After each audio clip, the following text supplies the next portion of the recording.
bonsoir à tous, bienvenue. Donc, je m'appelle Jérôme Christen, je suis chef de projet en cybersécurité chez Silicom Group. Avec Bertrand Fournier, notre directeur, on va se présenter rapidement après.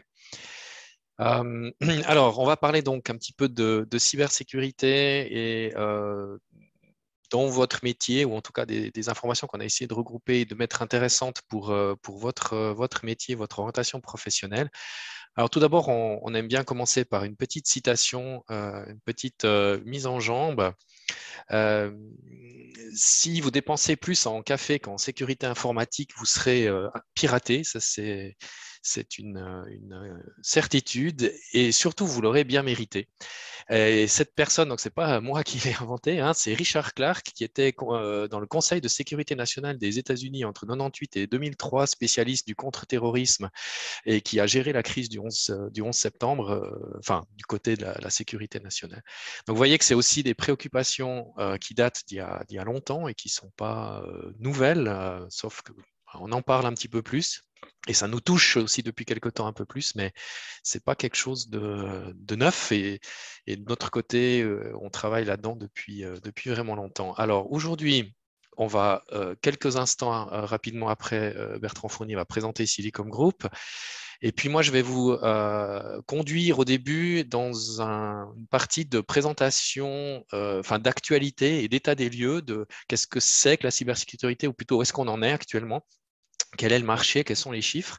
Et puis ensuite, justement, vous allez travailler un petit peu. On va regarder un cas réel qui s'est passé l'année passée proche de chez vous, une situation de crise, d'attaque rançongiciel, donc l'analyse de cas de la commune de Rolle, où je vais vous présenter un petit peu les faits, ce qui s'est passé, et puis vous allez réfléchir ou analyser un tout petit peu ça, et on va ensuite ensemble discuter de la chose. Et puis, je parlerai quelques minutes de maturité de cybersécurité ou d'analyse de risque et de qu'est-ce qu'un business analyst, quels sont les outils en tant que business analyst que vous pouvez avoir ou qui peuvent vous aider en entreprise ou avec vos clients. Là-dessus, c'est évidemment pas très long, on pourrait en parler beaucoup, mais ouais. Et puis, la dernière partie un petit peu plus ludique, interactive, vous allez faire un petit jeu en ligne sur les emails et les attaques par email.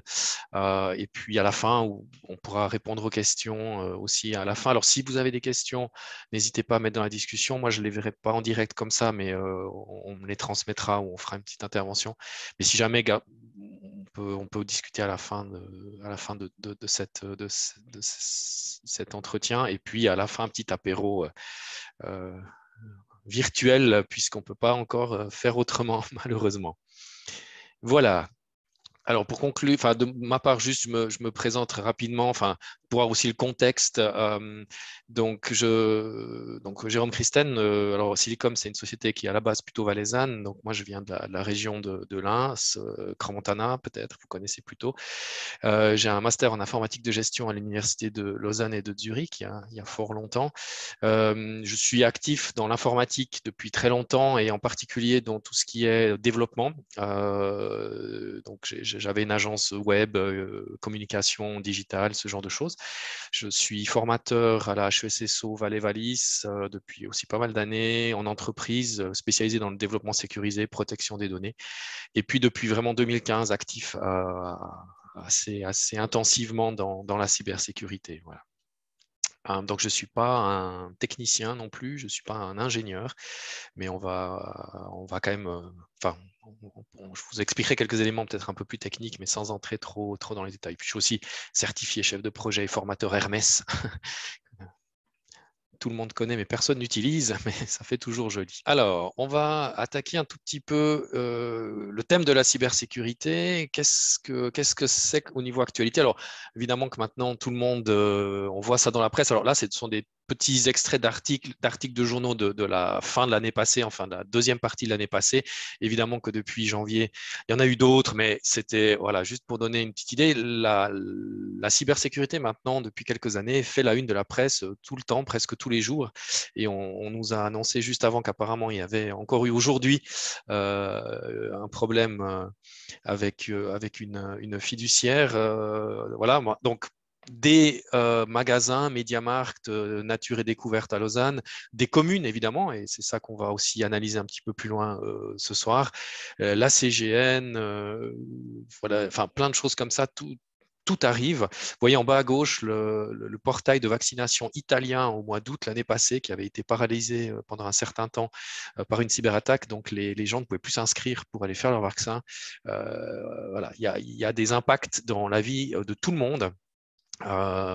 Sans parler juste de l'entreprise, de perte d'argent, de perte de business en entreprise, mais ça nous concerne tous. Alors, deux événements un petit peu plus ciblés parce que c'est assez intéressant le contexte. Donc ça, c'était en octobre. Le portail de la Confédération des prêts Covid a été piraté et la liste de toutes les entreprises qui étaient dans ce portail ont été publiées sur le dark web. Alors ici, la remarque, pourquoi est-ce que j'ai pris ça comme exemple, c'est d'abord, la liste de ces entreprises, elle est publique. Donc ça, ce n'était pas critique ou ce n'est pas un problème. Bon, évidemment, le fait que la Confédération ou un portail de la Confédération se fasse pirater, ce n'est pas génial, mais ces informations étaient publiques. Par contre, ce qu'il y a, si on pousse un petit peu plus loin la réflexion, qu'est-ce que, au mois d'octobre, les entreprises qui étaient dans cette liste, ce sont les entreprises qui n'avaient pas remboursé leur pré-Covid de 2020. Qu'est-ce que ça veut dire en octobre 2021, une entreprise qui n'a pas remboursé son pré-Covid, eh bien, elle n'a pas encore repris son activité à plein, elle n'a pas encore repris, elle n'a pas eu de chiffre d'affaires suffisant, etc.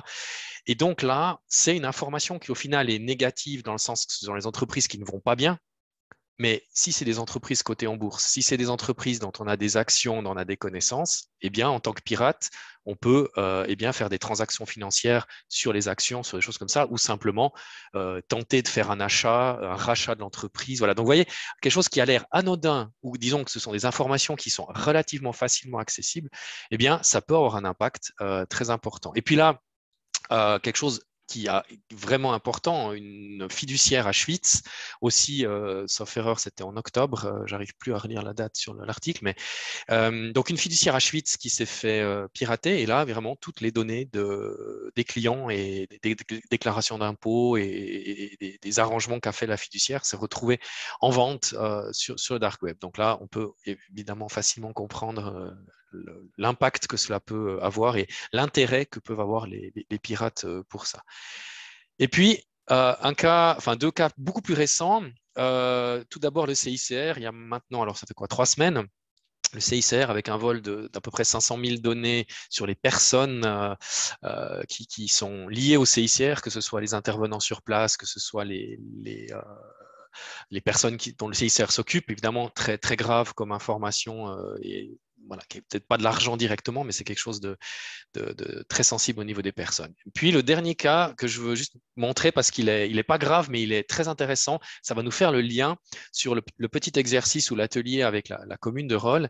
Le 24 janvier, un article sur la RTS le matin, dans le site de la RTS, mais dans la matinée, fuite de données de vente de billets au CFF. Je regarde ça et dis, ouh là là, mon Dieu, les CFF se sont fait pirater, etc. Alors ouais, voilà, donc là, voilà, ça c'était dans la matinée, quelques 1 million, voilà, si on regarde, 1 million de données a été volé ou piraté. Voilà. On se dit, waouh, c'est quand même grave, qu'est-ce qui se passe? Et puis, c'était dans les journaux au 12h30 ou 12h45 ou le soir, mais là, ils ont mis à la radio au 12h45. En fait, ils ont corrigé la chose. Le système de distribution des CFF, victime d'une faille de sécurité, donc il n'y a pas eu de fuite de données, il y a eu une faille de sécurité. Et puis après, donc ça, c'était le 24 janvier. Et les CFF ont fait un communiqué de presse, alors le 28 janvier, sauf erreur, le 28, voilà, pour expliquer ce qui s'est passé. Et là, ce que je voulais mentionner, cette petite chose intéressante, c'est la communication en cas de crise. La communication en cas d'incident, elle est très importante. Je ne sais pas ce qui s'est passé à la RTS, de quelle information ils ont eu le 24 au matin, mais elle est fausse. Et ils ont publié quelque chose qui est faux, clairement. Qu'est-ce qui s'est passé? Donc ça, c'est le communiqué de presse officiel que vous trouvez sur le site des CFF. Hein. Un spécialiste informatique externe des CFF, mais qui travaillait pour ce système de gestion des billets du consortium des transports publics géré par les CFF, hein, l'Alliance Suisse-Pass, a trouvé une faille. Alors ça, c'est vrai, il a trouvé une faille et il a pu extraire des données de ce système. Bon, ils disent bon, c'est 0,2% de toutes les données. Bon, voilà, mais il a pu extraire ça. Alors, j'ai pas mis toutes les infos, mais il y avait les billets, il y avait aussi, on peut avoir des informations de carte de crédit, d'autres choses. Donc, il y avait quand même des informations assez relativement importantes. Et puis, les CFFD, qu'est-ce qu'ils ont fait? Alors, ils ont eu une alarme qui s'est déclenchée quand cet informaticien a extrait ces données. Donc, ça, c'est une très bonne chose. Ça a été stoppé à ce moment-là. Ils ont averti le préposé fédéral à la protection des données et les entreprises de ce consortium Suisse-Pass. Et l'informaticien qui a fait cette action, qui a trouvé ces données, entre-temps s'est manifesté et a expliqué ce qu'il a fait, etc. Donc, vous voyez là, il y a d'abord le côté de la presse qui souvent a des articles, mais qui ne sont pas tellement corrects. Et puis, il y a aussi la communication de l'entreprise qui là est relativement bonne de la part des CFF, sauf que c'était 4 jours après. Donc après, voilà, est-ce que c'est une bonne idée d'attendre 4 jours pour faire un communiqué de presse? Mais là, on en parlera un petit peu plus en détail avec Roll, où vous verrez que les temps de réaction sont beaucoup, beaucoup plus longs. Je vous ai mis, si jamais, le lien sur le site des CFF. Il y a tout le détail de qu'est-ce qu'ils ont fait et comment ça s'est passé. Mais très intéressant parce que le lundi matin, on se dit, tiens, mais mon Dieu, les CFF se font pirater alors que c'est quelque part pas tout à fait le cas. Alors, le contexte maintenant, on dirait un petit peu plus économique. On va parler un petit peu de chiffres, on va voir un petit peu bien pourquoi il y a de la cybersécurité ou ici plutôt du cybercrime. Alors déjà, qui c'est qui intervient dans du cybercrime ou les problèmes de cybersécurité? Alors, on a 3 groupes principaux. Le premier qui sont plus très actifs, mais c'est les qu'on voit moins, ce sont les activistes avec les fameux Anonymous qui étaient très actifs il y a une dizaine d'années. Eux, ce qu'ils vont vouloir faire, c'est plutôt attaquer des grosses sociétés ils veulent juste montrer le mauvais côté de la chose, anti-environnement, capitalisme, etc., etc. Donc, alors après, ça dépend dans quel type d'entreprise vous intervenez, vous travaillez, mais je pense que ces personnes-là sont relativement peu importantes et on a peu de chances d'être impacté par ces groupes-là. Par contre, ces groupes-là vont vouloir vraiment voler des données et les montrer à l'extérieur. Donc, c'est assez dérangeant. L'autre groupe, c'est tout ce qui est renseignement, intelligence militaire. Très à la mode maintenant. On ne sait pas s'il y aura une guerre en Europe dans quelques jours, dans quelques heures, dans quelques semaines. Mais soyons clairs, la Russie a été pratiquement le premier pays au monde à faire la cyberguerre il y a une dizaine d'années en bloquant complètement les pays baltes et déjà l'Ukraine quand ils ont envahi le, la Crimée. Avant d'envahir la Crimée, ils ont coupé les connexions bancaires, ils ont coupé Internet, ils ont coupé les télécommunications, juste de façon informatique. Donc ça, c'est clair que... Et, voilà. Et ensuite, on a tout le renseignement, et bien évidemment, la CIA, la NSA et les autres renseignements. Maintenant, ces 2 intervenants, voilà, on peut être ciblé, mais on ne va pas non plus trop s'occuper d'eux. Et ce qui nous intéresse plutôt, c'est la vraie criminalité, c'est-à-dire la cybermafia. Depuis le début des années 2000, les mafias ont compris qu'ils avaient plus d'argent et surtout que c'était beaucoup plus facile à faire de l'argent dans le cybercrime que dans la drogue, la prostitution et les armes. Et donc, il y a eu vraiment un changement d'activité. Et ce qui nous touche et toutes les affaires que l'on va parler ou qu'on voit dans la presse sont pratiquement toutes liées à la mafia. Donc, ce sont des criminels classiques souvent qui ont changé leur activité. Et du coup, on doit se poser la question, mais quel est le but de ces criminels? Il est assez simple, c'est la même chose que dans la vie de tous les jours, c'est l'argent.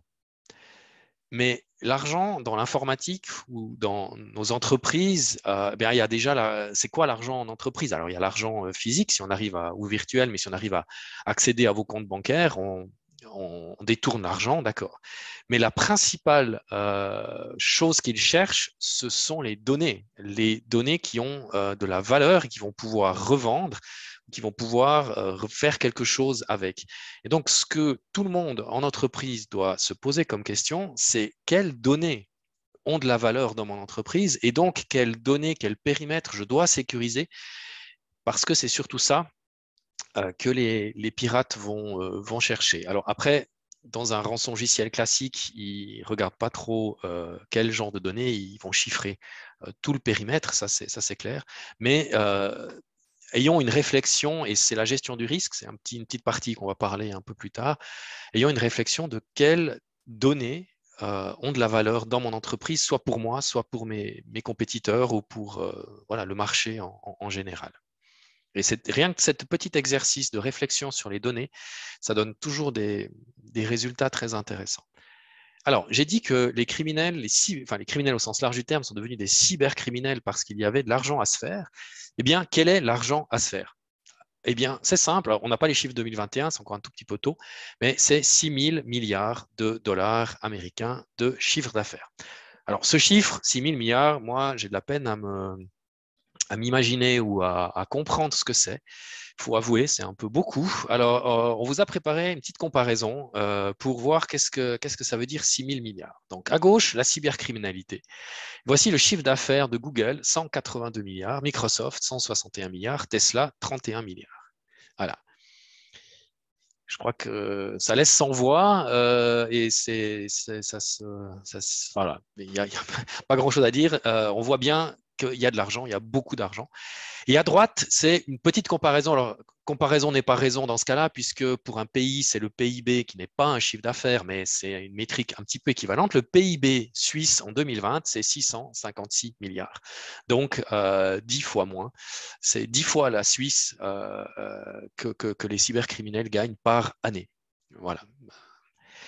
Et aussi un petit chiffre pour, voilà, parce qu'on pourrait en mettre 25 000 ces chiffres, mais au premier semestre 2021, les rançongiciels, l'argent gagné par les rançons uniquement des entreprises américaines, c'est 590 millions de dollars. Donc, on va dire pour 2021, l'année, c'est sans problème 1 milliard de dollars qui a été extorqué uniquement aux entreprises américaines. Voilà. Donc évidemment qu'il y a beaucoup, beaucoup, beaucoup d'argent à se faire et on comprend que les criminels eh bien, s'intéressent à nous, à nos entreprises, à nos données, à notre informatique. Et là, je ne l'ai pas remis forcément après, mais je peux faire le lien ce n'est pas parce que vous êtes petit que vous ne serez pas ciblé. Ces entreprises ciblent tout le monde, sans distinction de taille, de chiffre d'affaires. La seule chose, en particulier sur les rançongiciels, c'est que comme ils ont accédé à vos données, ils connaissent votre chiffre d'affaires et la rançon est un pourcentage de votre chiffre d'affaires. Donc, depuis 2-3 ans, maintenant, la rançon est variable suivant l'entreprise, son chiffre d'affaires, sa taille, ce qui fait que les entreprises peuvent le payer. Ils ne vont pas demander à une PME de 3 personnes 1 million de chiffre d'affaires, de rançon. Mais voilà, donc ça, c'est une petite évolution des criminels qui est assez astucieuse. En termes de vol de données pures, on voit une explosion entre 2018, 2019, 2019, 2020 du nombre de données volées. Donc, il faut regarder les pastilles noires, 101. Les pastilles noires, c'est la moyenne des données perdues sur les attaques, mais c'est plutôt le gris, c'est avec le 30 milliards. Il y avait à peu près donc 30 milliards environ en 2020 de volets données, à peu près 15 ou 14 en 2019, après 6, et puis bon là, entre 2010, on va dire 2011 et 2019, 2018, c'était à peu près. Qu'est-ce qui s'est passé en 2020? Eh bien évidemment, la pandémie, home office, tout le monde à la maison avec des réseaux pas sécurisés, des ordinateurs pas sécurisés, des informaticiens qui ne savaient pas le faire. Et donc là, une explosion très très forte des vols de données en entreprise en particulier. On verra en 2021 si les chiffres sont encore beaucoup augmentés. Je ne pense pas énormément, mais ils ont sûrement augmenté. Et puis pour conclure, en Suisse, eh bien, en Suisse, ça, c'est les chiffres du NCSC, le tout nouveau Centre national pour la cybersécurité. Alors, le NCSC, c'est un acronyme en allemand, mais en français, on dit Centre national pour la cybersécurité, qui chaque semaine publie les statistiques des annonces qu'ils ont reçues sur leur plateforme, et je vous ai mis le lien un peu plus tard du NCNC, de quelques informations qu'ils ont chez eux. On voit que donc la suite gauche, c'est la semaine 3 et l'autre, c'était en début décembre. C'est juste pour faire une petite comparaison. Le nombre d'annonces et le type en bas. Et on voit que dans ces deux cas, les arnaques d'abord, les hameçonnages et les spams, ce sont les trois premiers. Quels sont la plupart du temps le vecteur d'attaque de ces trois types? Eh bien, c'est l'email. C'est l'email qui fait rentrer ou qui permet ce genre d'attaque. Donc aussi là, on ne va pas en parler aujourd'hui, c'est tout un thème, mais pour bien se protéger, protégez-vous d'abord vos employés par la formation, mais par les emails. C'est vraiment là que ça passe. Et je vois qu'il y a une question par rapport au slide précédent. Que représente une donnée 101 millions. Alors, les 101 millions, c'est la moyenne la moyenne de données volées par vol de données. Voilà. Mais alors, une donnée, c'est une information, n'importe laquelle. Donc, ça peut être une carte de crédit avec un nom, ça peut être mon adresse email, ça peut être un login et un password. C'est une entrée dans une base de données, une ligne dans une base de données. S'il y avait 50 millions de lignes dans la base de données, on va dire qu'il y a 50 millions de données volées. Voilà. C'est très schématisé ou très rapidement répondu. Voilà. Donc, tout et n'importe quoi, on va dire. C'est vrai que ça peut faire beaucoup, ça fait rapidement beaucoup quand on vole ou on accède à des grosses bases de données, mais on voit bien l'évolution surtout de cet élément, du nombre de données. Voilà, et donc je disais pour conclure sur celui-là, les emails, c'est vraiment le vecteur principal et toujours 2022 ou 2021, c'est toujours l'email qui reste le vecteur principal. Et dans les arnaques, il y a encore un tout petit peu des téléphones, mais vraiment faites attention ou protégez vos emails, c'est vraiment déjà la première chose. La deuxième étant évidemment, la plupart du temps dans les emails, il y a des liens. Donc après, vous devez protéger votre trafic réseau parce que si l'attaque réussit, c'est parce que au travers de l'email, les gens ont cliqué sur un lien qui a téléchargé un fichier, qui a été sur un site malveillant, où ils ont rempli un formulaire, etc. Donc après, on a aussi la protection du trafic Internet, réseau interne. Voilà. Jérôme, Oui. juste une petite question sur le slide précédent. C'était pas très clair la donnée qui était représentée. Si tu peux juste prendre 2 secondes. C'était peut-être plutôt ça, les valeurs. Exactement, oui. Oui. Donc, le gris. Ça veut dire quoi, 101 millions de données perdues? Oui.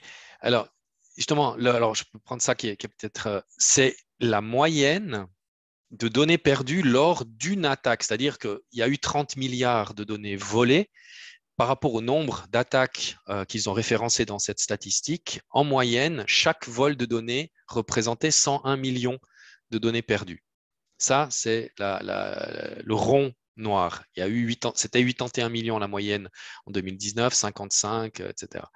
Ensuite, en gris, c'est le nombre de failles. Donc, vous voyez, alors là, les failles, on va dire, d'attaque, c'est le chiffre à gauche. Là, je ne sais pas si c'est en milliers, en centaines de milliers, en combien. Mais c'est plutôt le nombre de données perdues, le rouge. Et ici, à droite, l'échelle, c'est des milliards. Hein. Donc, c'est 30 milliards de données perdues l'année passée pour 14 et quelques en 2019 et 6 en 2018. Voilà. Est-ce que c'est un petit peu plus clair comme ça? Oui, c'est tout bon pour moi. OK. Merci. Alors, voilà. Donc, la bonne nouvelle positive, si on veut, pour conclure cette partie d'actualité, c'est que les gouvernements agissent. Depuis le dernier sommet Non, c'était pas Biden, c'était encore Trump. Non, c'était Biden là, à Genève. Oui, c'était cette année, l'année passée.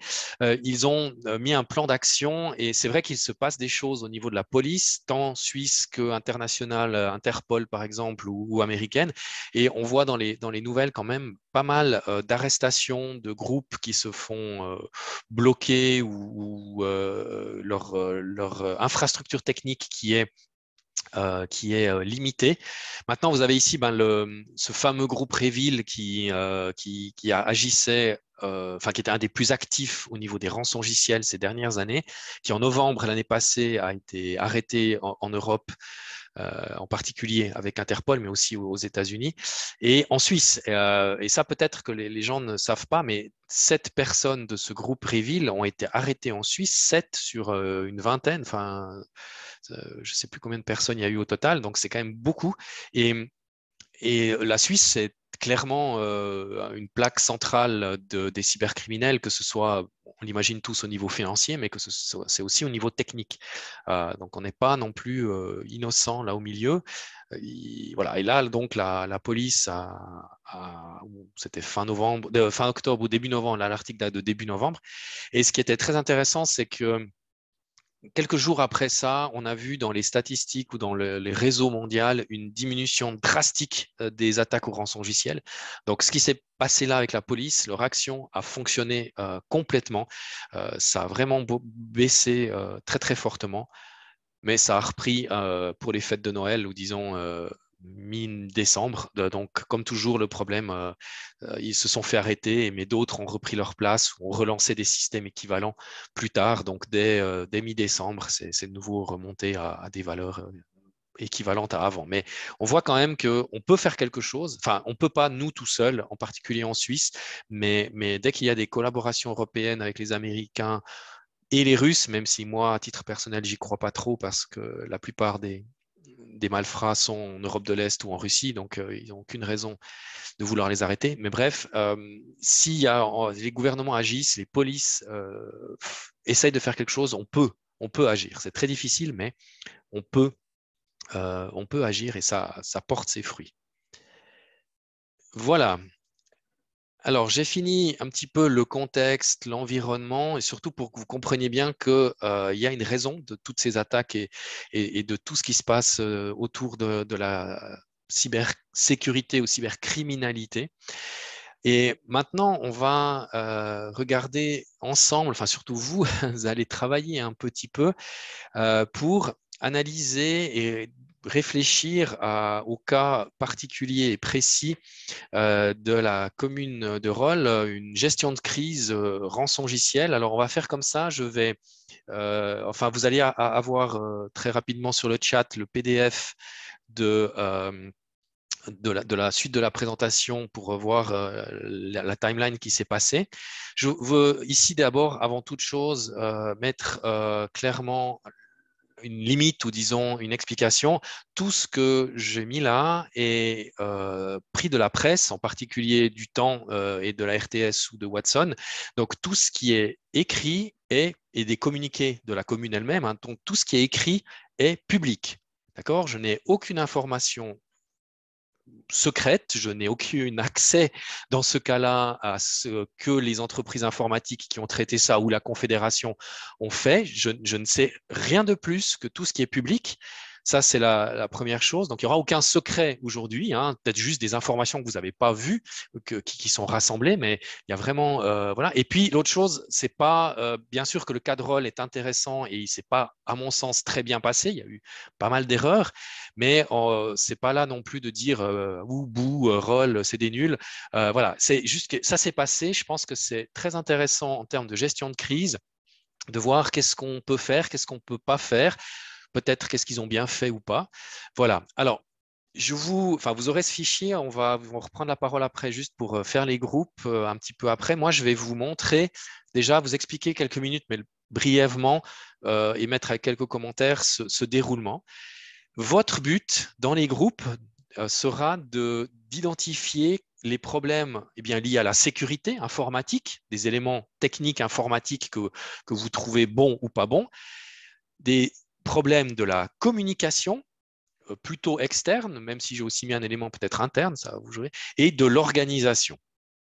Voilà, c'est, disons, des informations que vous voyez. Et ensuite, alors au niveau des groupes, comme on est évidemment là, pas ensemble, à côté, c'est un petit peu difficile de faire répondre les groupes ou de faire un flip chart et de mettre des éléments. Voilà, mais ensuite, quand on présentera ça ensemble, eh bien, vous pourrez vous exprimer, dire il y avait ce point-là, je commenterai ou je ferai la discussion avec vous. Et peut-être que vous avez des liens peut-être avec quelqu'un de la région ou des choses que vous connaissez que vous pourrez aussi ajouter là-dessus qui ne sont pas dans mon élément. J'ai aussi clairement limité jusqu'à, pas la fin de la période de crise, mais jusqu'à une partie que l'on dira ouais, la première partie, parce que sinon, ben, je pourrais avoir, enfin, on pourrait parler de ça pendant une journée et c'est pas non plus le but. Alors, je vérifie juste, vous avez, je vois qu'il y avait encore une autre. Voilà, donc le PDF a été mis sur le chat et puis, oui, alors c'est clair. Que ce soit Biden ou Poutine, voilà. C'est juste que ce que je voulais juste dire, c'est que en quantité, en pourcentage, les pirates informatiques sont beaucoup plus, viennent beaucoup plus des pays de l'Est et qui sont beaucoup plus soutenus par le gouvernement russe qu'aux États-Unis. Mais ça, après, c'est des jugements, enfin, c'est des faits, mais que personne ne peut garantir ou ne peut savoir exactement ce qui se passe.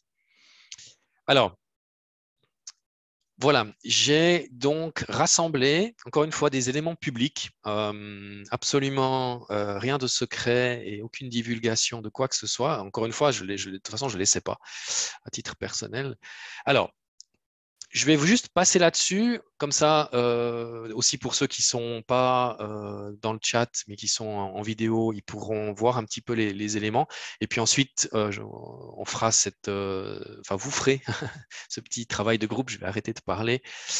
Alors, qu'est-ce qui s'est passé? Eh bien, tout d'abord, le cadre général avant. Juste, il y a quelqu'un qui ne...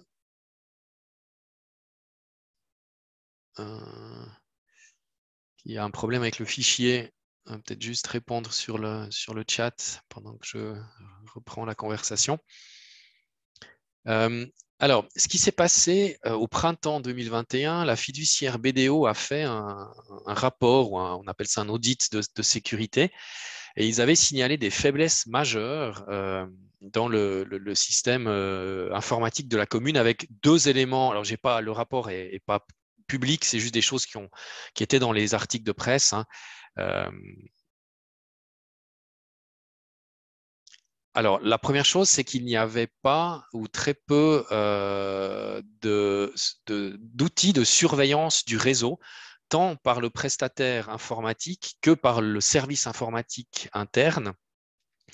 Et ce qui peut augmenter le risque, puisqu'on on va pas se rendre compte de ce qui se passe en cas d'attaque. Puis l'autre chose, c'est que les patchs de sécurité sur les différents outils ou les différents serveurs, enfin là, c'est pas décrit plus, étaient au préalable installés, mais depuis plusieurs mois n'avaient pas été effectués. Alors, une remarque importante sur le prestataire informatique qui est nommé là, qui est Offiza Informatique dans la région lausannoise d'ailleurs, je crois.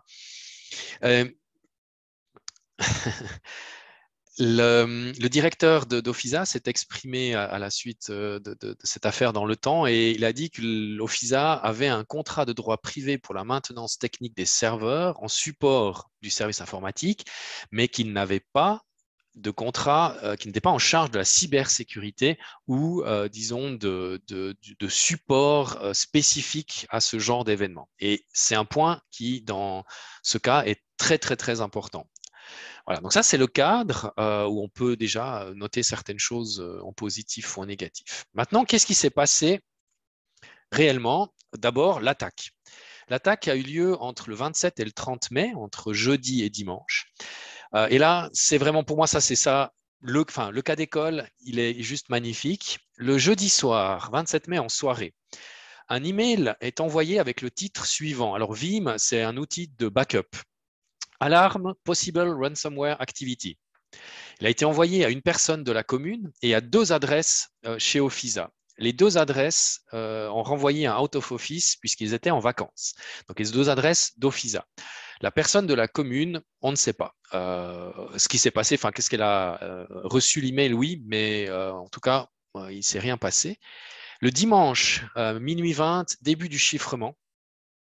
Dimanche, 8h40, Offiza reçoit une alerte sur le système de backup, donc ce système Vim, qui indique un problème. Et là, il détecte cette attaque rançongiciel. Il contacte l'informatique de la commune. Et en début d'après-midi, plutôt dans l'après-midi, ils ont isolé les serveurs, isolé un peu le réseau. Voilà ce qui s'est passé. Là, si jamais aussi, je donne un indice, c'est les dates, les jours ou les moments sont super intéressants. Voilà, on verra si vous avez des remarques par rapport à ça, mais c'est vraiment un cas d'école parfait dans la façon dont les attaquants procèdent. Donc, 27 mai, 30 mai, jeudi soir, dimanche, boum, l'attaque se déroule. Maintenant, plutôt la crise interne et d'abord la communication. Alors, la commune a contacté directement le dimanche la Confédération, donc ce Centre national pour la cybersécurité, qui a apporté un soutien. Il a été décidé, je vois que j'ai fait une faute de frappe, pardon, aucune communication au grand public n'est faite suivant l'avis d'experts en cybersécurité. Donc, dès le dimanche peut-être ou le lundi, ils ont une entreprise spécialisée qui les a conseillés. Donc, il a dit aucune communication au grand public.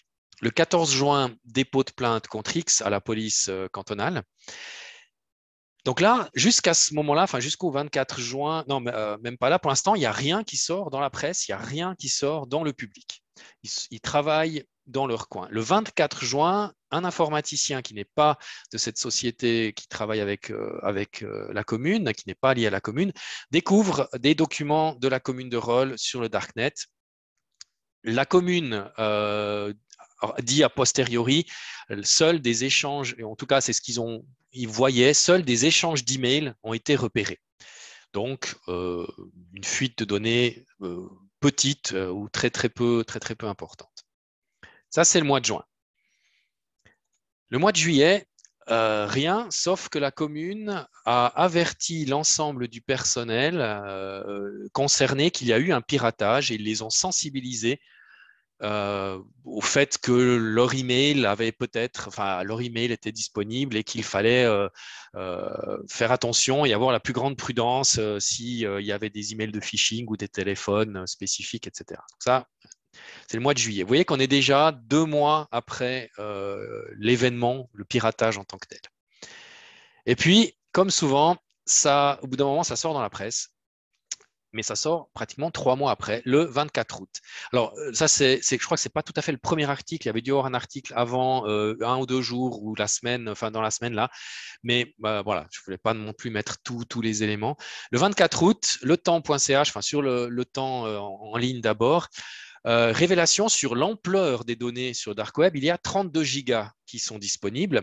Il y a des accès à des sites cantonaux, c'est-à-dire il y a des logins et des mots de passe valides, actifs, au 24 août, toujours actifs sur les systèmes d'échange entre la commune et le canton.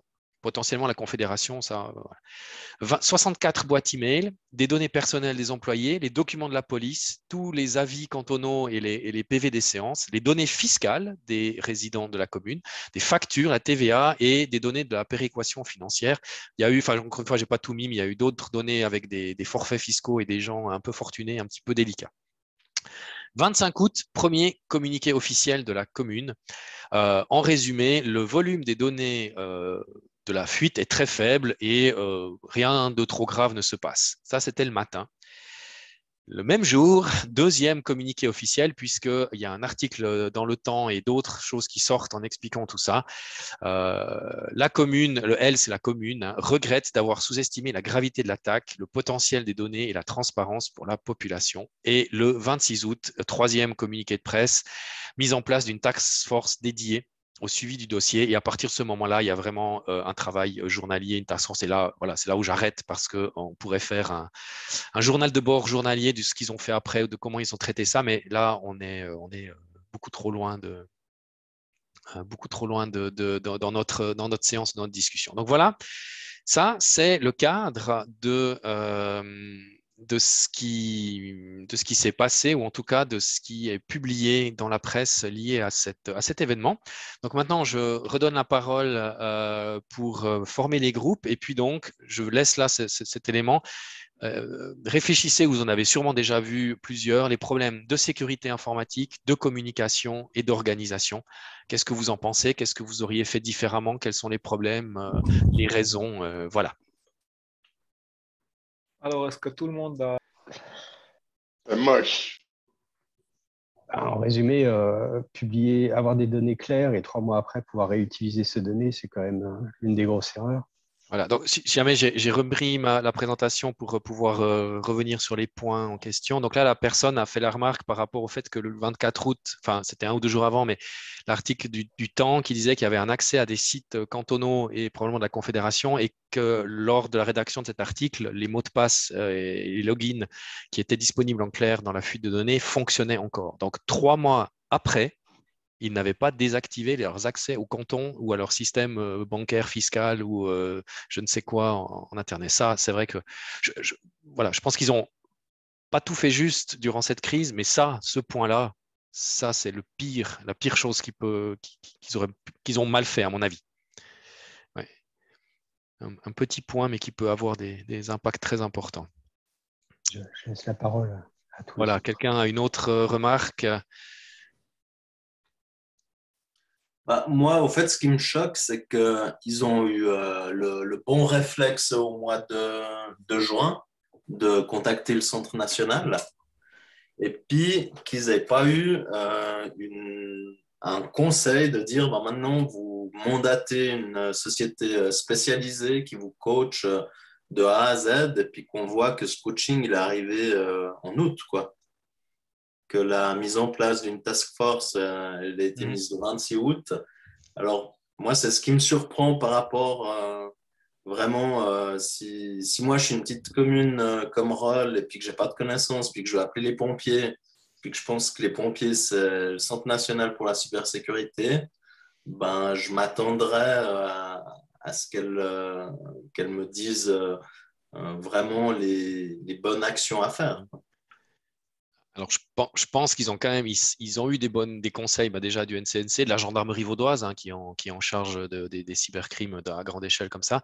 Je pense qu'ils ont eu des conseils. Maintenant, voilà, s'ils ont laissé. Enfin, dans notre groupe, il y a quelqu'un qui avait fait une remarque par rapport au fait que les données où il n'y avait pas eu de communication publique. Je ne sais pas, quelqu'un voudra faire une remarque par rapport à ça, mais ce qu'il faut bien voir, c'est que jusqu'au 24 août, rien n'était sorti dans la presse. Donc, les gens n'ont peut-être pas eu le besoin, enfin, les gens, la commune n'a peut-être pas eu le besoin de ça. Ouais, là, je ne sais pas, c'est des conjonctures, puisque moi, j'ai vraiment que ces faits. Mais, ouais. Mais c'est vrai, je trouve aussi que c'est très, très, très tard, très, très long après. Personnellement, je trouve que la communication à la presse, c'est pas le plus important. C'est communiquer rapidement aux personnes lésées. Là, on a vu qu'effectivement, ça a été tard. La communication à la presse, ça me semble franchement très, très secondaire, quoi. Mais après, c'est mon avis. Il y a beaucoup d'erreurs qui ont été faites, mais celle-ci, je pense, enfin, ce point-là, je pense pas que ce soit particulièrement une erreur. Alors, c'est mon avis. Ouais. La presse, c'est vraiment le 25 août. C'est la première fois, le premier communiqué officiel. Avant, ils n'avaient absolument rien communiqué. C'était Le Temps et Watson qui ont sorti 2-3 articles quelques jours avant. Mais aucune communication externe avant. Il y a même un deuxième point, c'est que si les données ont été mises sur le dark web, le fait de communiquer à la presse, c'est même contre-productif. Ça va intéresser plein de gens qui s'en seraient foutus autrement. Donc, enfin, je sais pas. Moi, je trouve qu'il y a un autre aspect aussi. Il y a le côté, bien sûr, relations publiques. Donc, c'est ce on avait parlé dans notre salle. Il y a le côté, donc, relations publiques, marketing, qui a mis beaucoup de temps à se faire. Donc, déjà, ça, ne serait-ce que pour les habitants de Rolle, c'est potentiellement un problème par rapport à la municipalité. Mais on a vu que rien n'a été fait sur les données qui ont été, enfin, sur les mots de passe qui n'ont pas été changés depuis. Bah oui, alors ça, Puisque on un mois l'a dit après, avant, ouais. donc on les voit, elles sont toujours actifs. Donc, tous les conseils qu'on a pu leur donner n'ont pas été mis en place pour changer tous les mots de passe et tout changer tout ce qu'il pouvait y avoir Ouais. dans la mairie, Alors, quoi. je pense qu'ils ont dû changer les mots de passe les plus importants dans leur système interne et puis un peu laisser de côté ou oublier ces accès périphériques ou externes. Ça, voilà, en effet. Ouais. Mais en un mois, c'est long Donc, quand même. Là, on a le temps de oui. tout changer, quoi. Ah bah oui, on aurait dû avoir le temps de tout changer. Oui. Ça, ouais, complètement. Oui. Parce que ça aurait été sur une semaine ou 2 semaines, j'ai dit d'accord, on le fait Ouais, d'abord le plus rapide. Mais là, ouais, non, tout à fait. mais bon, c'est difficile aussi de gérer, sachant qu'on a que la vue de ce qui a été mis officiellement, si je puis dire. Bien sûr, là, et puis là, c'est vraiment des petits. Il y a, dans les documents, il y a un peu plus il y a un peu plus de contenu, où il y aura plus d'éléments, mais là, je voulais pas non plus faire 25 pages de résumé, ça aurait été un peu indigeste et trop long, mais oui. Pour l'instant, personne n'a fait encore de retour, de remarques par rapport au week-end même de l'attaque, ou disons à la période de l'attaque. Qu'est-ce que... Aussi, Et c'est justement, si je peux me permettre. parfait. Ah, pardon, Olivier. Excuse-moi. Vas-y, Non, toi, très vas-y. bien. Bon. D'accord. Donc, pour moi, on en avait aussi parlé brièvement avec Jérôme. Donc, quand on parle de la cause principale, c'est justement donc cette faille qu'il y a durant le week-end. Donc, on dirait un manque de vigilance qu'il y a eu de la part de l'entreprise ou du fournisseur de prestations pendant le week-end. Et puis, peut-être même un manque en fait, le fait d'avoir sensibilisé les employés, mais pas forcément les avoir, on va dire, formés aux cyberattaques, donc qui sont la cause principale. Ensuite, le problème de communication ou bien de mots de passe qui viennent par la suite, c'est l'impact. Donc, c'est déjà une cause secondaire. Mais la base du problème, c'est vraiment ce manque de vigilance pendant le week-end et peut-être le manque de formation, de vigilance de la part des employés. Je pense. Ouais, moi, je suis assez d'accord, en fait. Un jeudi soir, il y a une entreprise informatique qui intervient sur un système assez sensible, qui reçoit deux mails pour deux personnes différentes, les deux sont en vacances, il n'y a pas une troisième personne au moins qui est en backup. Je trouve ça plutôt léger, en fait. Ouais. Mais ils n'avaient pas de contrat. Voilà. Voilà, alors là, Oui, c'est important. Je ne veux pas les défendre non plus, mais il ne faut pas leur jeter la pierre. Parce que là, c'est vraiment ce cadre général. La société n'était pas en charge de la cybersécurité et ils ont de la maintenance technique que je peux imaginer pendant les horaires de bureau ou des horaires standards. Donc, de ce côté-là, ils ont fait ce qu'ils avaient à faire. Et n'oublions pas que le dimanche, ils sont intervenus à 8h40 et toute la journée. Donc là, ils se sont mis eux-mêmes en situation de crise, on va dire, au FISA. Et je ne suis pas sûr que ça, c'était couvert par leur contrat. Je suis même sûr que ce n'était pas couvert par leur contrat. Oui, non, alors certainement pas. Bon, on pourrait peut-être pour le moins évoquer un défaut de conseil, d'une part. Et d'autre part, c'est quand même une entreprise qui reçoit un message portant sur un ransomware et il n'y a pas de vigilance, il n'y a pas d'attention particulière qui est portée à ça. Alors c'est clair que contractuellement, on peut peut-être rien leur reprocher, mais pour le moins, c'est un partenaire un peu léger, il me semble, non? Encore une fois, je ne vais pas émettre de jugement sur Offiza en tant que tel, mais dans le fond, je suis d'accord, mais c'est vrai que c'est difficile. Ils ont, là, sur ce système de monitoring Vim, c'était peut-être les deux administrateurs ou les personnes qui géraient cet outil. C'est normal qu'on ne va pas mettre 25 copies aux directeurs, aux responsables techniques, etc., sur tous les clients qu'ils ont, sur toutes les alertes. Voilà. Et c'était vraiment pas de chance. Hein. Je pense que réellement, si une des deux personnes était cette semaine-là travaillait, même si c'était pas le jeudi, mais il aurait vu ça le vendredi matin, et je pense que ils auraient averti ou réagi directement le vendredi matin. Donc là, ils ont vraiment eu, mais vraiment pas de chance. Ça, c'est clair. Hein. Oh, moi, je connais pas du tout cette société. Hein. Je n'ai jamais travaillé avec elle. J'ai travaillé avec beaucoup d'autres sociétés, mais pas du tout. Mais là, je vois pas une faute énorme de leur part, hein, non. franchement. Si c'est pas une faute, c'est au moins une réflexion à avoir. Oui, mais je pense que c'est au niveau de la commune. Ils n'ont pas fauté, mais ils auraient pu être attentifs à ça. Moi, je pense que c'est vraiment au niveau de la commune que ça a été peut-être un peu léger.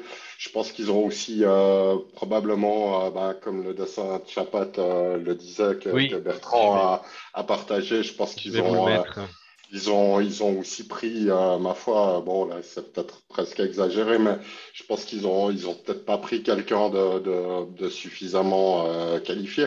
Ça arrive quand même souvent dans les communes qu'au final on prenne plutôt quelqu'un qu'on va payer 70 ou 80 000 francs par année qui débute, qui a pas forcément une formation adéquate ou un background adéquat.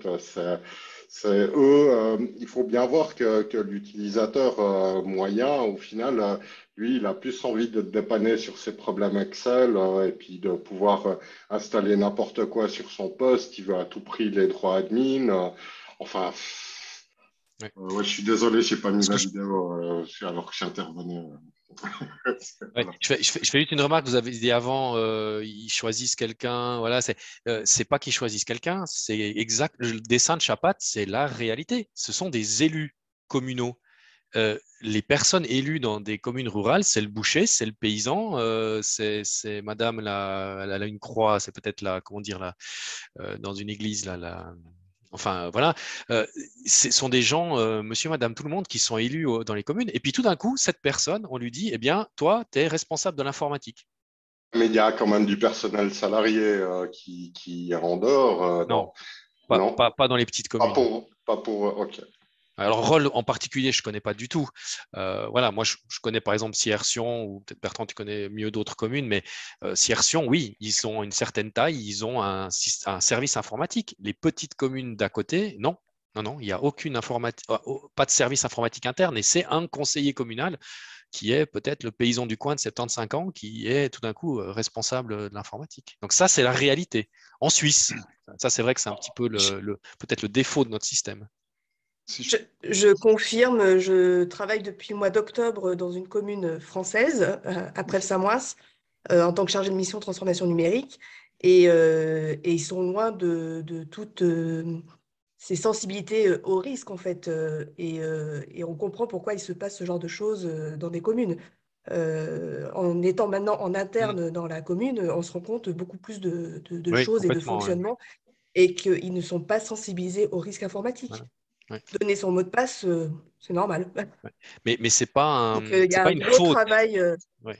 C'est pas une faute, c'est juste que c'est pas leur métier, c'est pas leur background, Ça. c'est pas leur voilà. Mais moi, dans un autre sens, si j'étais élu quelque part et puis qu'on me demandait de m'occuper de la TVA, de la compta, bah, j'y comprendrais rien, quoi. Ce qui est logique. Si je peux juste prendre la parole Oui, une petite Bertrand. seconde. Aujourd'hui, ce qu'on a vécu, alors moi je suis comme toi, ça fait pas mal d'années que je fais de l'informatique. On a vécu des employés dans les sociétés de services comme Officia ou comme la nôtre, des employés qui sont extrêmement impliqués pour leurs clients et qui font plein de choses de manière complètement non cadrée contractuellement. C'est-à-dire que ce qu'on voit là, c'est que les personnes d'Officia ont certainement voulu bien faire et nous, on a des employés qui ont fait ça pendant des années.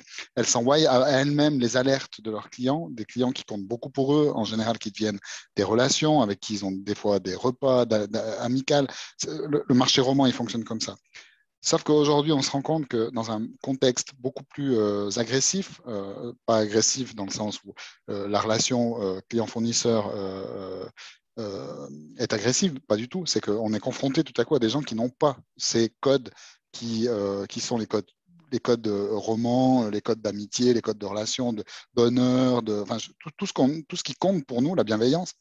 Tout à coup, on se retrouve confronté avec notre gentille bienveillance suisse à lutter contre des gens qui n'ont aucun respect de ces choses-là. Et donc, ce que je veux dire par là, c'est qu'il faut absolument mettre en place des contrats qui cadrent ce genre de choses, mais pas parce que le contrat te protège, parce que le contrat garantit que tu fais ce que tu as dit que tu allais faire. Et on sait ce que tu vas faire. Et typiquement, si on prend la proactivité, le monitoring, les alertes, aujourd'hui, nous, par exemple, on nous reproche parfois d'avoir un système. Nous, on a un système de ticketing avec un service desk qui est assez carré. Alors, effectivement, il est des fois un tout petit peu moins humain.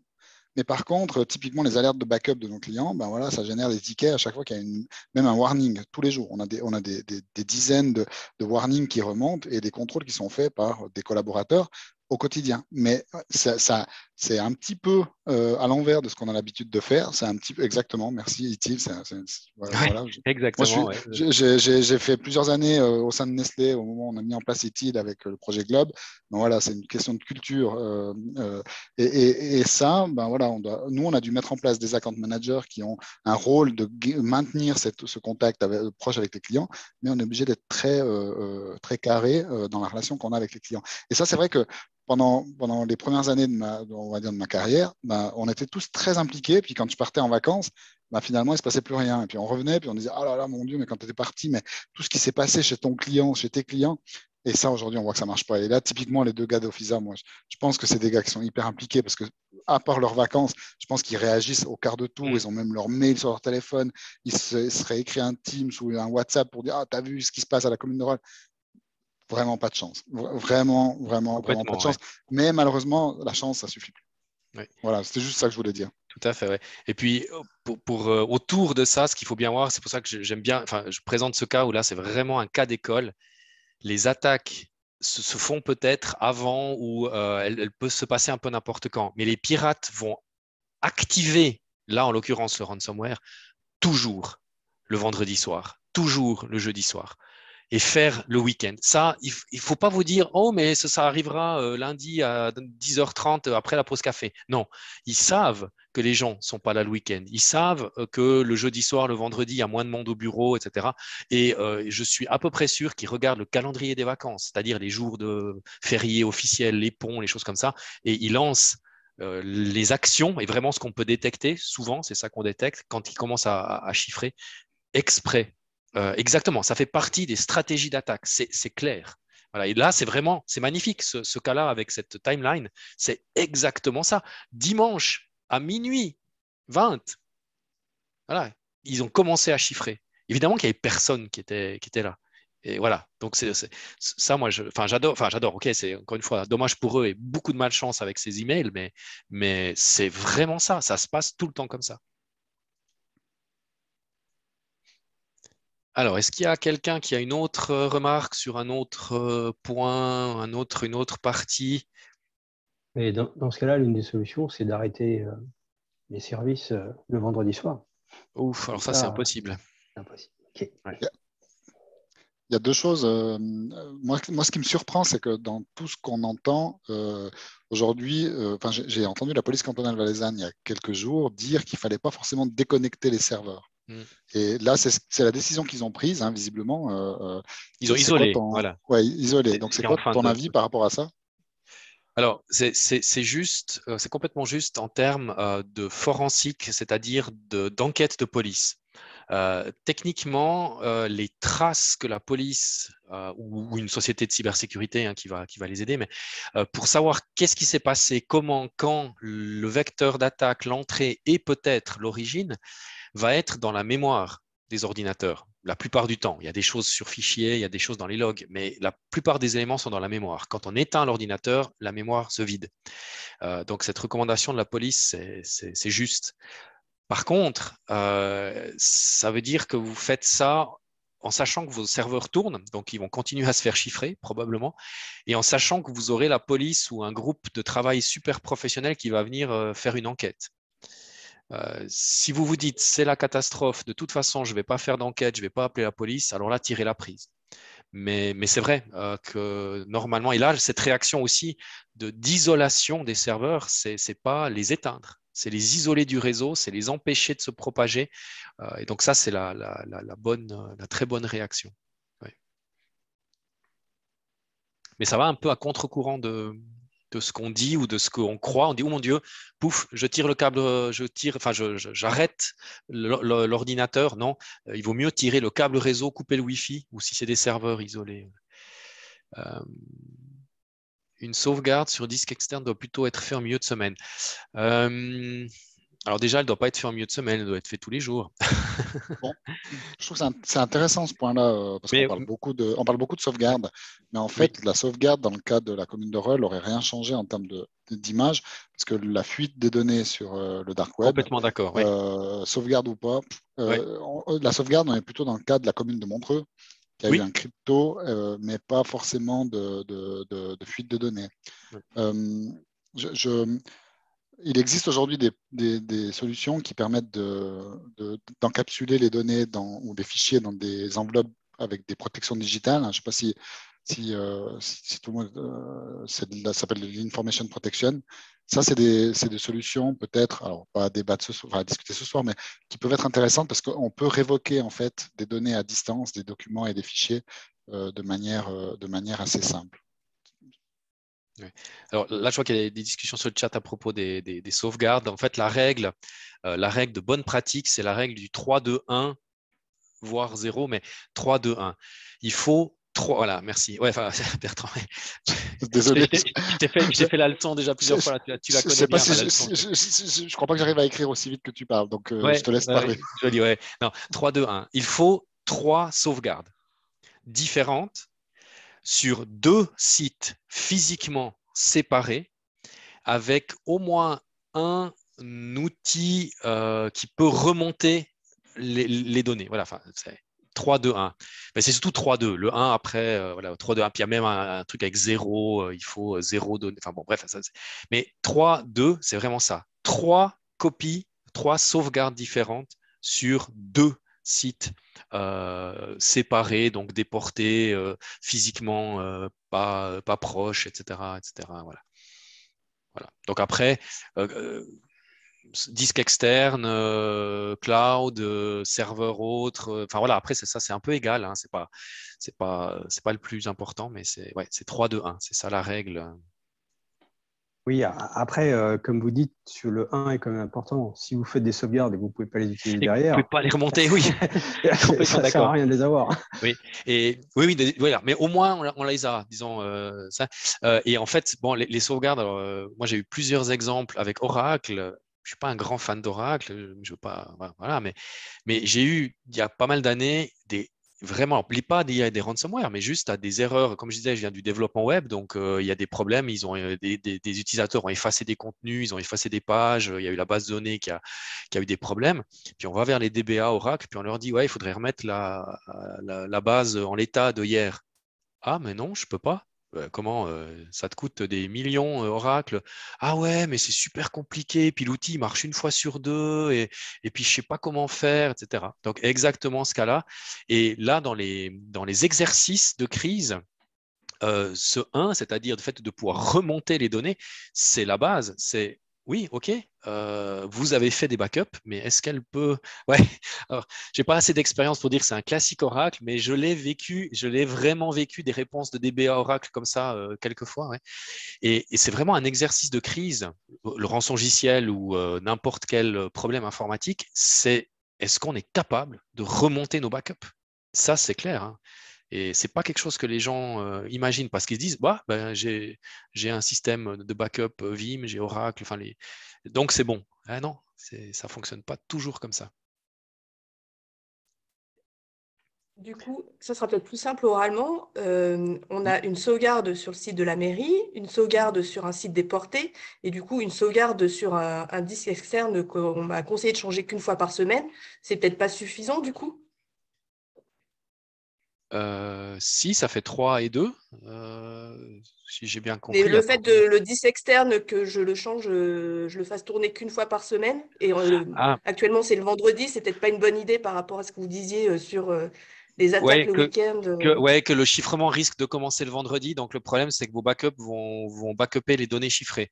Ça, oui, tout à fait. Ce serait peut-être de mettre, comme l'avait dit, en milieu de semaine. Oui, ça, c'est possible. C'est ça, peut-être plutôt de le mettre. J'avancerai le mercredi ou peut-être le jeudi matin. Oui, exactement. Il y a une très bonne méthode pour se rendre compte, sans avoir des outils évolués, pour se rendre compte de ce qui peut se passer. C'est que si les sauvegardes commencent à demander beaucoup plus de temps dans le cadre différentiel que d'habitude, c'est qu'on est déjà poutré. Oui. Donc il faut faire attention à ça et puis il faut faire sauvegarder, c'est bien, restaurer au moins 2 fois en random. Vous choisissez au hasard vos systèmes, faites stylo chapeau et puis au moins 2 fois par année, vous essayez de restaurer vos données. Parce que sauvegarder, c'est bien, restaurer, c'est mieux. Ouais. Alors, et là, oui.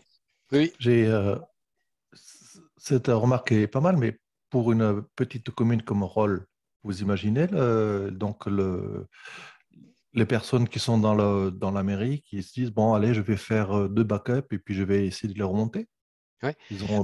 Alors ça, c'est l'externalisation, c'est le prestataire. Peut-être Offiza ou peut-être un autre, hein, mais ouais. Vous vous souvenez de ce que j'ai dit tout à l'heure sur la solution sur mesure ou prêt-à-porter? C'est exactement ça. Aujourd'hui, les sociétés de services, elles doivent développer des solutions qui sont prêtes à porter pour la commune, pour la PME, pour la société de services, et on pourra adresser de manière industrielle, standardisée, des questions comme ça, parce que sinon, c'est impossible. Je veux dire, on ne peut pas adapter. Si on va vers le client, puis on lui dit, bonjour, monsieur le client, alors je vais prendre, je m'excuse, je crois que c'est Madame Coulant, je vais vous appeler. Bonjour Séverine. Dites-moi de quoi vous avez besoin. Ben, cette personne-là, on la met dans une situation qui est absolument inconfortable parce qu'on lui donne la responsabilité de choisir quelle est la bonne solution. Si par contre on vient puis on dit non, alors nous on a déjà réfléchi en fait à la question des communes, on sait qu'il faut adresser ces questions-là, ces questions-là, ces questions-là. Je pense que c'est beaucoup plus adapté que d'avoir une approche sur mesure. Donc, il faut aller vers des solutions qui sont prêtes à porter, avec des sociétés qui ont réfléchi aux besoins spécifiques de notre métier. Les avocats, les notaires, c'est un métier. Les communes en Valais, si on veut faire les Valaisannes, c'est un métier. Les communes dans le Jura, c'est un autre métier parce que le canton du Jura a été un petit peu plus rock'n'roll que le Valais en termes de, par exemple, de cloud public. Donc, je pense qu'il faut vraiment aller vers... Et c'est pour ça aussi que la souscription, le modèle software as a service, plateforme as a service, est extrêmement intéressant, mais on doit acheter des solutions qui sont adaptées à nos besoins. Donc, il faut aller vers des solutions sur mesure en termes de logiciel, mais aussi en termes d'infrastructure. On le fait en termes de logiciel, il faut le faire aujourd'hui en termes d'infrastructure aussi. Mais ce paradigme change quand même gentiment, voire assez rapidement. Absolument. Ouais. Alors, en termes de temps, malheureusement, je dois interrompre cette discussion ou cette partie de cette analyse de cas pour qu'on puisse quand même encore juste parler un tout petit peu de la maturité et que vous puissiez faire ce jeu. Et puis, on pourra revenir après, si jamais, dans l'apéro ou d'autres moments. Mais là, c'est vrai qu'on doit continuer un tout petit peu pour arriver à clore correctement dans le temps qui était prévu. Alors, d'abord, merci beaucoup pour toutes ces remarques ou toutes ces discussions. Il y avait encore plein d'autres choses qu'on pourrait dire, mais c'est vrai que là, je pense que vous avez remonté, on a discuté sur quand même des points les plus importants ou les plus intéressants. Mais après, la communication, c'est un métier en tant que tel et la communication de crise en particulier. Mais ouais, ça c'est... Alors, je vais reparler un tout petit peu, là, vraiment pour cibler un petit peu plus peut-être votre métier ou qu'est-ce que vous pouvez apporter à vos clients, entreprises, en termes de cybersécurité et d'évaluation de la maturité de cybersécurité. Parce que là, je pense que ce que vous avez pu comprendre, c'était assez facile à voir, c'est que la maturité de la commune de Rolle et probablement de beaucoup d'autres communes ou entreprises en termes de cybersécurité est très très faible, voire proche de zéro. Et évidemment que ça a des conséquences où c'est pas très très agréable. Alors, pour votre métier, moi, ce que je vous conseille, là, c'est juste des petits éléments comme ça pris de façon très, très rapide, très simple, hein, mais soyez informés, soyez prêts, soyez de bons conseils. Alors, ben, voilà, on discute aujourd'hui, il y a ce thème. Moi, je vous conseille de vous former ou disons d'être informé surtout là-dessus. Je vous ai mis ici 2 liens que j'aime beaucoup. Le premier, c'est le référentiel qu'on appelle Mitre Attack, alors qui est très technique. Alors là, il faut être clair, c'est vraiment, je vais voir si ça marche à l'ouvrir. Enfin, je l'ouvre, mais il faut juste que je vous le mette à l'écran. C'est une cinquantaine, ouais, un peu plus, peut-être 80 techniques d'attaque, mais vraiment techniques, voilà, dans des thèmes, la reconnaissance, les exécutions, la persistance, etc. Et pour chacune de ces techniques, je vais prendre un truc qui est plus ou moins connu, vol de brute force sur un mot de passe, voilà. Ils vont expliquer ce que c'est, les possibles techniques, les exemples de comment faire et comment s'en protéger ici, mitigation ou détection, comment détecter ou comment se protéger. Et ce schéma qui est là est vraiment une base utilisée dans plein d'outils déjà informatiques de détection, des SOC, des SIEM, toutes ces choses-là, tous ces outils-là, c'est des mots que vous avez entendus, ils se basent la plupart sur cette matrice et ils prennent en compte tout ce qu'il y a là-dedans. Donc là, ça peut être, alors c'est vraiment technique, hein, je le répète, mais si vous voulez peut-être creuser cet élément technique, ça c'est quelque chose que vous pouvez aller voir. Puis ensuite, spécifiquement pour vous, il y a une certification certification de l'IBA Cyber Security Analysis. Je vous ai mis le lien ici. Alors, là, enfin, le lien ici, c'est sur la structure du cours. Je pense que, de toute façon, sur le site de l'IBA, vous avez, ou peut-être vous la connaissez déjà tous, mais j'ai juste regardé cette structure de cours. Elle est très intéressante. Et bon, peut-être je vais peut-être quand même juste l'ouvrir. Ça, j'ai remarqué, je ne m'attendais pas, hein, j'avoue, mais je ne m'attendais pas. J'ai remarqué que c'est quand même aussi relativement pointu les thèmes annoncés, donc le côté technique. Alors bon, l'introduction et l'enterprise, les concepts, ça je laisse, mais on va parler du risque, c'est ce que je vais faire juste maintenant, le risque. Mais vous voyez ensuite ici, dans les risques et les contrôles, c'est vraiment les menaces, les vulnérabilités, les impacts. Et ensuite, sécuriser les couches physiques, le réseau, les systèmes, les plateformes, les produits, l'analyse des données, les données comme on appelle data at rest, data in transit, et puis enfin là, il y a différents data in transit, donc c'est comment chiffrer les données, les accès, les solutions, voilà. Et après, les opérations, c'est les outils. Je vous ai parlé des SIEC, des SOC, SIEM, gestion des risques, etc. Donc, cette certification, je pense qu'elle a l'air vraiment intéressante, orientée dans votre métier, et a priori assez relevé techniquement. Voilà. Donc là, c'est un point, si vous voulez approfondir ça, je pense qu'il ça doit être assez intéressant. Maintenant, je n'ai pas plus que ce détail-là sur ces éléments-là. Maintenant, pour moi, vous devez pouvoir accompagner votre entreprise principalement sur l'analyse des risques. Je pense que vous faites une analyse des risques déjà sur plein d'éléments. La cybersécurité, dans le fond, c'est principalement une question de risque. Quels sont les moyens que peuvent mettre les pirates pour m'attaquer? Quels sont mes actifs, on dit assets en anglais, à défendre? Je vous avais mis dans l'introduction, ils volent des données. Donc, quelles sont les données que je veux défendre et quels sont les outils que je vais mettre en place? Alors, il y a plusieurs référentiels ou moyens de faire de la gestion de risque en cyber. Je vais vous montrer quelque chose juste après. Mais en gros, on va arriver à une matrice de risque. Je pense que tout le monde a vu ça, tout le monde connaît. Là, elle est à K2 niveaux, on ne va pas tellement plus loin. Probabilité d'occurrence et puis l'impact. Vous avez des risques. Ce que je veux vous relever, là, enfin, pour moi, quand on a la cybersécurité, on a des risques, on a 4 solutions, décisions sur les risques. Et ça, c'est vraiment, on n'a pas obligé d'aller tellement plus loin, mais rien que de connaître nos risques, lister les risques et puis prendre cette décision, c'est déjà un beau travail. Et puis là, j'en parlerai pas aujourd'hui, c'est beaucoup trop, mais le lien avec la protection des données, le RGPD, là, plusieurs personnes ont mentionné les communes françaises, donc ils sont soumises au RGPD. En Suisse, il y a la révision de la loi suisse, la LPD, qui va entrer en vigueur cette année. Ça, c'est obligatoire. Une gestion des risques en protection des données, c'est quelque chose qui maintenant est obligatoire. Alors, vous avez des risques, eh bien, vous avez 4 choix. Vous l'acceptez, c'est-à-dire vous laissez tel quel.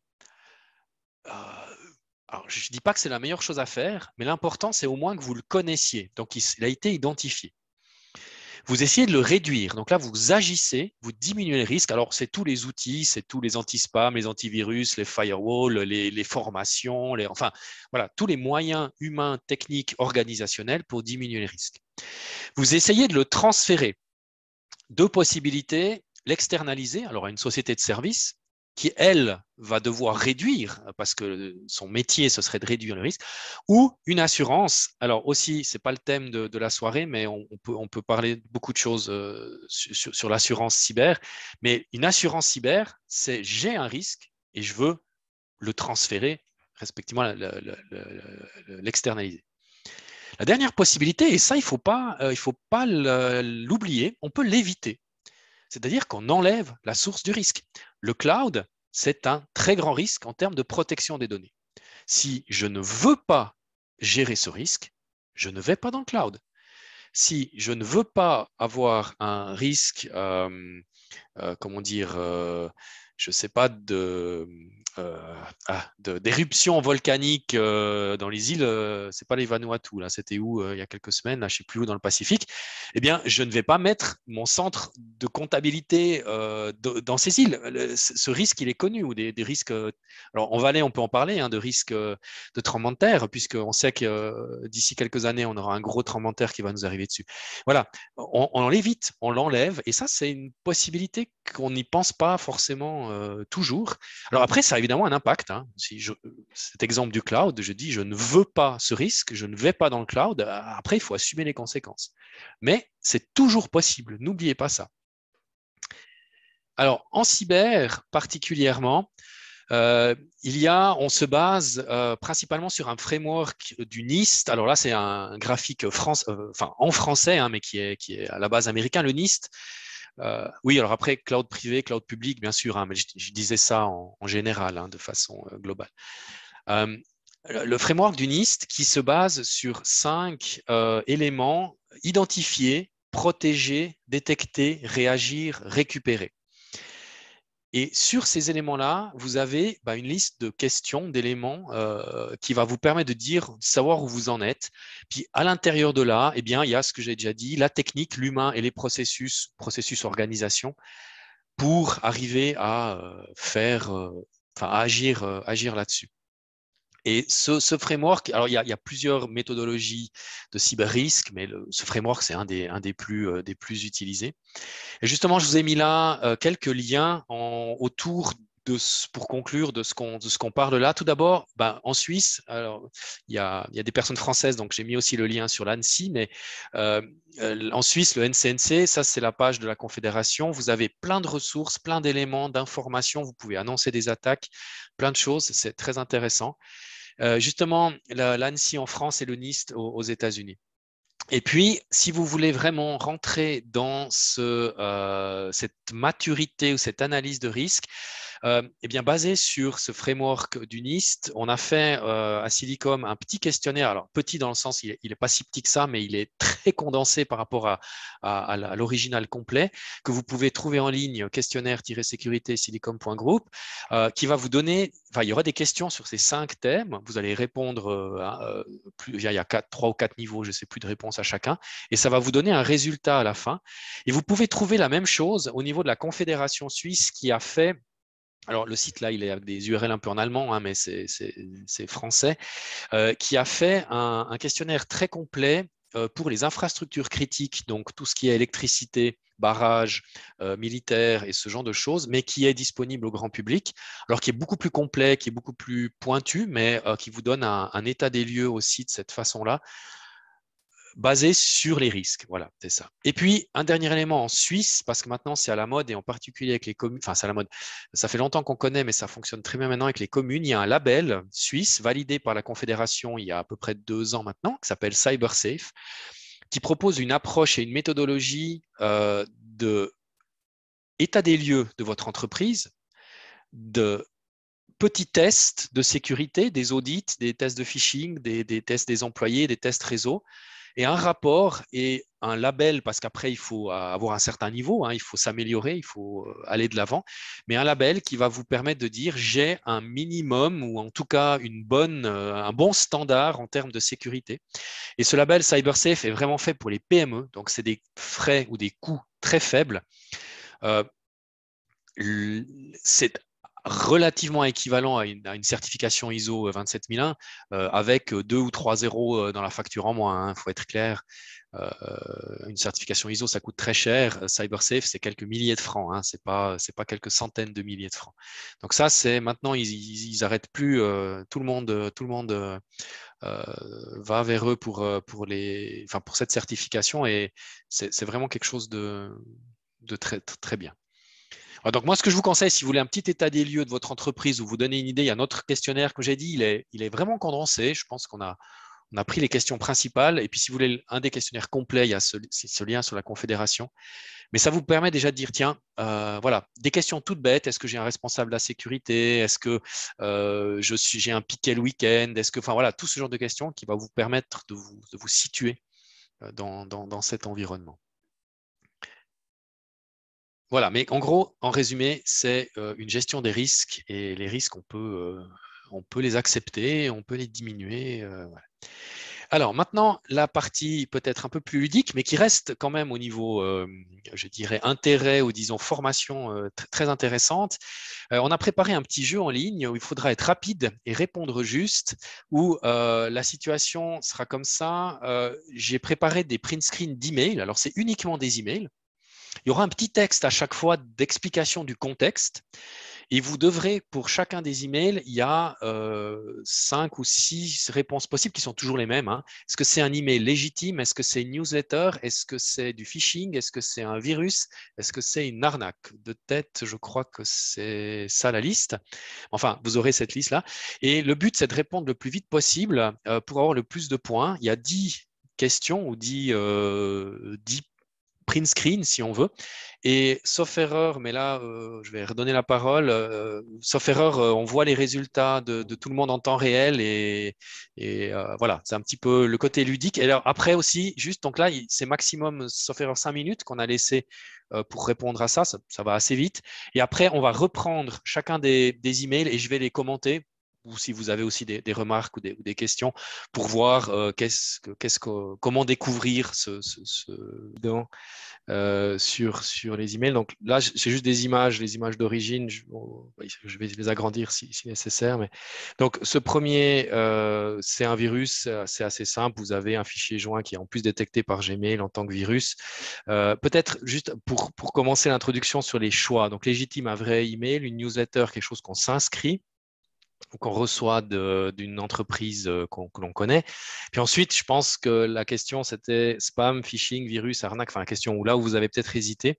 Donc, un spam, c'est un email non sollicité par quelque chose qu'on ne connaît pas. C'est de la publicité, quoi, en fait, hein, mais vraiment large, qui n'est pas forcément malveillant. C'est juste comme la publicité que vous avez dans la boîte aux lettres physique. Ensuite, les 3 suivants sont malveillants. Et c'est ça déjà la principale différence du spam avec le reste. Le phishing, le but est vraiment d'obtenir des connexions, des données de connexion. Donc, login, password. Un phishing aura un écran suivant où on va demander de se connecter. Alors, sur juste l'image du mail, c'est pas toujours évident, ça je suis d'accord. Hein, donc, pas tout le monde a fait tout juste, c'est normal.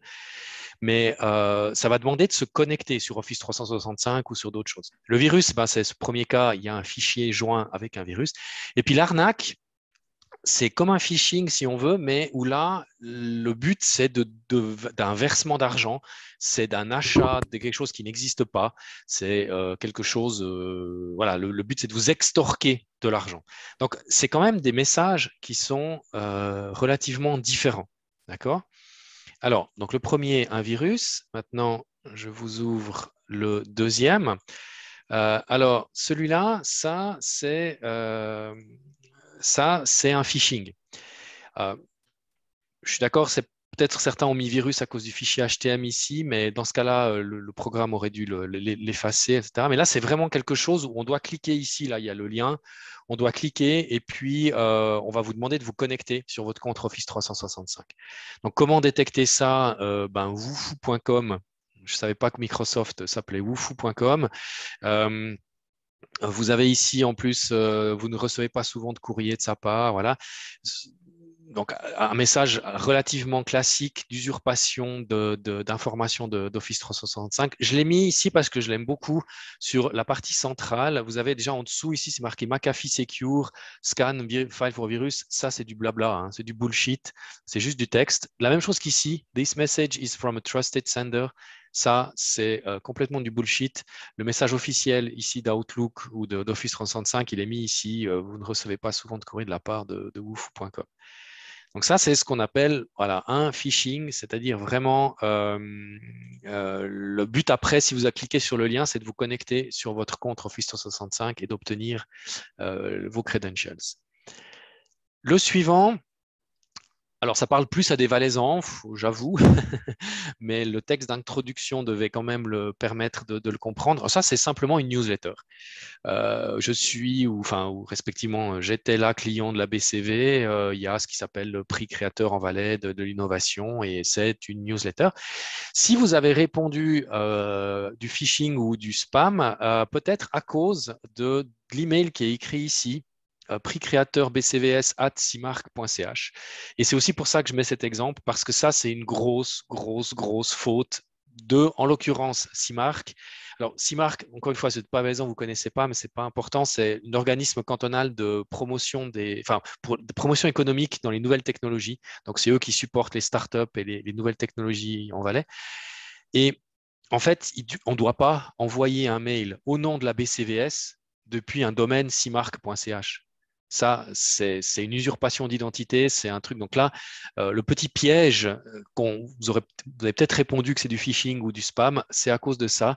Et là, c'est vrai qu'il était entre guillemets vicieux, mais ça, c'est une vraie faute technique de leur part. On doit pas faire ça. Si on envoie au nom de la BCVS, le domaine doit être BCVS. Ça, c'est clair. Alors, le suivant, un grand classique qu'on retrouve de temps à autre, c'est un virus, celui-là. Alors, la question que vous devez vous poser déjà, c'est est-ce que j'ai un compte PayPal? En l'occurrence, non. Vous voyez ici les adresses swisscom.com. Qu'est-ce que Swisscom a à faire avec PayPal? Enfin, il y a plein. Le texte ici, c'était vraiment n'importe quoi. Mais l'idée du virus, c'est ici télécharger le dossier 6 juin. Une entreprise officielle, PayPal, Swisscom, n'importe qui met un fichier à télécharger, c'est un virus. Ils ne mettent jamais de fichier comme ça à télécharger en direct. Vous devez avoir un lien, vous devez connecter chez eux, mais pas de fichier. Donc là, cet exemple-là, c'était un virus. Alors maintenant, les exemples Office 365, puisque ça, c'est évidemment ce qui se passe maintenant et ce qui est à la mode. Alors celui-là, c'est du phishing. C'est-à-dire, de nouveau, le lien que vous avez là, ça va sur une page de login d'Office 365, une fausse page de login, et qui vous... voilà. Alors maintenant, comment détecter? Déjà, vous voyez qu'il y a un CC no reply à chinesegov.cn. Problème avec votre compte. Microsoft ne communique pas comme ça, ou notre, là, c'est adressé à moi, donc Silicom Group ne va pas me communiquer ça comme ça. C'est aussi très simple à voir. Mais le but là, c'est vraiment obtenir vos credentials, vos accès au compte d'Office 365. Alors, comme je l'ai mentionné en introduction, je donne des cours aussi à la HESSO et on a eu, vraiment par hasard, mais la semaine, vous avez vu, là, c'était le 1er, enfin, si vous avez le temps de voir, le 1er février, un exemple très, très intéressant reçu là à mon adresse. Avec cette personne qui a une boîte allemande qui existe, enfin voilà. L'informatique de la HESSO, qui est quand même une école suffisamment grande, est en interne. Donc là, maintenant la réponse juste, celui-là, je me souviens plus si c'était... Non, c'est du phishing aussi, j'ai mis parce que moi j'ai fait exprès de répondre faux à celui-là. La réponse juste... Mais c'est là qu'on ne peut pas forcément savoir dans votre cas, là, vous ne pouvez pas savoir si c'est une arnaque, qu'est-ce qu'il y a derrière, si c'est juste du spam ou un phishing. Là, c'est vrai que c'est ce genre de cas, c'est un petit peu plus, comment dire, c'est un petit peu plus difficile d'identifier cela rapidement. Je suis juste en train de rouvrir chez moi. Voilà, pardon pour le petit décalage. Donc là, du phishing, dans le sens qu'après, il faut se connecter et voilà, voler les identifiants ici de la HESSO. Et pour vous montrer la différence, eh bien, j'ai mis ensuite une notification du service informatique légitime, qui d'ailleurs est arrivé la veille, aussi complètement hasard, de la HESSO. Donc celui-là, c'est un message tout à fait légitime que vous pouvez recevoir d'une entreprise classique. Il faut bien voir que ce genre de message, vous le recevez régulièrement avec la même structure, les mêmes en-têtes, alors que l'autre, cette société en Allemagne, on ne sait absolument pas ce que c'est. Ensuite, une notification de Microsoft, de Teams. Ici, qu'est-ce qu'on peut voir comme élément bon ou peut-être pas bon? En l'occurrence, ici, c'est un message légitime, une notification de notre Teams. Vous voyez que les domaines ici sont Microsoft. Comment dire, la mise en page ici est correcte. Il n'y a pas de message direct qui dit attention, urgent, fais ci, fais ça. C'est juste, voilà, c'est ce que la personne, enfin, j'ai blanchi, j'ai caché le reste de la conversation, mais voilà, c'est le message que j'ai reçu sur Teams, donc qui est tout à fait légitime. Et puis, 2 cas qui sont vraiment l'actualité dans les messages que l'on reçoit. D'ailleurs, il y a eu plusieurs communications dans la presse, de la police, etc. C'est les arnaques de FedPol qui fonctionnent bien depuis le mois de décembre. Ici, le but étant de vous faire payer pour ne pas avoir de procès ou disons respectivement d'arrêter la procédure. Enfin, là, si vous répondez à cet email, alors là, dans le print screen, on ne le voit pas, mais il était caché. Enfin, ce n'est pas volontaire, mais l'image que j'ai avait été coupée. Il y a une adresse tout à fait bizarre. Et puis, si vous répondez, ils vont vous dire que vous devez payer X centaines ou dizaines de francs pour éviter la procédure. Évidemment que les polices suisses, Interpol, FedPol, même américaines, ne vont jamais vous contacter pour vous demander de payer quelque chose. Puis sachez-le aussi que la voie légale interdit les polices de vous communiquer par email. C'est obligatoirement un recommandé ou en main propre de vous notifier de procédure ou de convocation. Et puis, donc, en dernier, aussi le grand classique de DHL ou de la Poste. Ça, c'est aussi une arnaque. Il faut payer la livraison ou un frais avant livraison du colis. Voilà. Donc, quelques exemples d'emails que l'on reçoit très régulièrement et qui, voilà. Alors, j'ai une question. Oui. Je me demande pourquoi est-ce qu'ils sont si nuls, les pirates, dans leur mise en page ou dans leurs phrases? Parce que 9 sur 10, il n'y a même pas besoin de regarder le mail, qu'on voit la tête de la phrase, on voit la mise en page. Alors, ça, c'est vrai qu'on a souvent des remarques comme ça. Techniquement, ils sont très, très avancés. Les systèmes anti-spam, antivirus, ils les arrivent à les contourner, mais ils n'arrivent pas encore à écrire correctement. Ça, je ne comprends pas. Donc, je n'ai pas de réponse. Je ne comprends pas non plus. Donc, ils restent en bas niveau, même aujourd'hui. En tout cas, pour les exemples là, ou pour certains exemples, oui. Par contre, on voit de temps à autre des exemples qui sont très, très bien faits. Mais dans la grande, grande majorité, un être humain en un petit regard doit comprendre que c'est un faux. Là, vous voyez l'adresse email DHL, c'est marqué Pooltex Redesign lateraldev.com. Mais voilà. C'est évident que c'est un faux. Alors après, si on a le lien, par exemple, ici, le lien confirmé, c'est un lien qui va n'importe où. Enfin, voilà. Ça, ouais. Et puis le texte, vous avez vu quelques exemples de phrases qui étaient complètement mal faites. J'avoue que je ne comprends pas. Oui. Je pense qu'il y a une bonne partie aussi de la méconnaissance, on va dire, du grand public. Nous, on sait où regarder.